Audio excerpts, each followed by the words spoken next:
Affaire Epstein, l'onde de choc atteint la France, entre démissions en série et révélations imminentes. Le séisme provoqué par l'affaire Epstein n'en finit pas de faire trembler les piliers de la vie publique française. Alors que la justice américaine a récemment libéré un volume colossal de documents, près de 3 millions de pages. Le nom de Jack Lang, figure emblématique de la culture en France, se retrouve au cœur d'une tempête médiatique et judiciaire sans précédent, entre démissions fracassantes et promesses de révélations explosives par Philippe de Villiers. Le dossier Epstein prend désormais une tournure nationale. L'onde de choc a débuté le 30 janvier dernier, dans les archives déclassifiées du délinquant sexuel Jeffrey Epstein.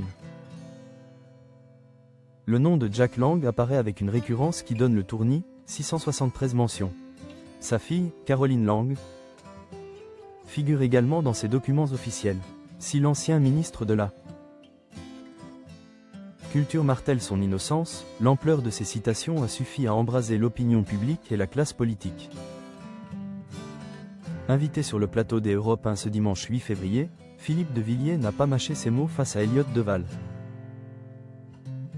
Pour l'homme politique vendéen, nous ne sommes qu'au début d'un déballement planétaire. Évoquant les délits de pédocriminalité commis par Epstein, il a affirmé avec gravité que l'heure des comptes approchait pour de nombreuses personnalités d'influence. Tout le monde tremble, j'en connais des gens qui tremblent, a lancé Philippe de Villiers, ajoutant que les documents actuellement publics ne représenteraient que 10% de la masse totale destinée à être expertisée. L'ancien député européen a pointé du doigt l'implication présumée de Jack Lang et de sa fille dans une société offshore liée à la galaxie Epstein. Il a également tourné en dérision la ligne de défense de Caroline Lang, qui suggérait qu'une fois sa peine de 2008 purgée, le passif des Epstein était soldé.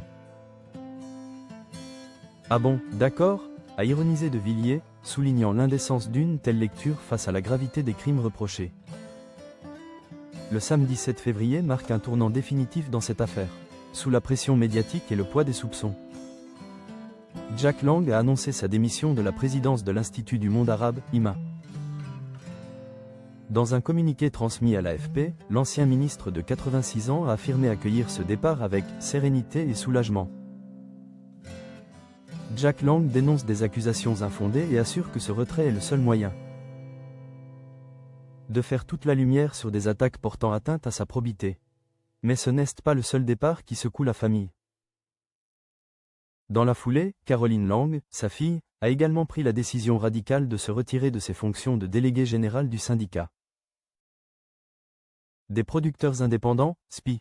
Nommée à ce poste stratégique il y a à peine 3 semaines, l'actrice de 50 ans a expliqué vouloir protéger l'institution. Je ne souhaite en aucun cas que cette situation puisse fragiliser ou nuire au syndicat. L'affaire Epstein n'est plus un scandale lointain confiné aux côtes américaines. Elle est devenue un miroir déformant où se reflète l'élite parisienne. Entre les démentis formels des intéressés et les bombes promises par Philippe de Villiers, la France retient son souffle. Si seulement 10% des documents ont été défrichés, comme l'affirme le fondateur du Puy du Fou, le paysage politique français pourrait encore connaître de profonds bouleversements dans les semaines à venir. La justice et l'opinion attendent désormais la suite du déchiffrage de ces millions de pages. Car au-delà des noms, c'est toute une mécanique de l'impunité que ces documents menacent d'exposer au grand jour.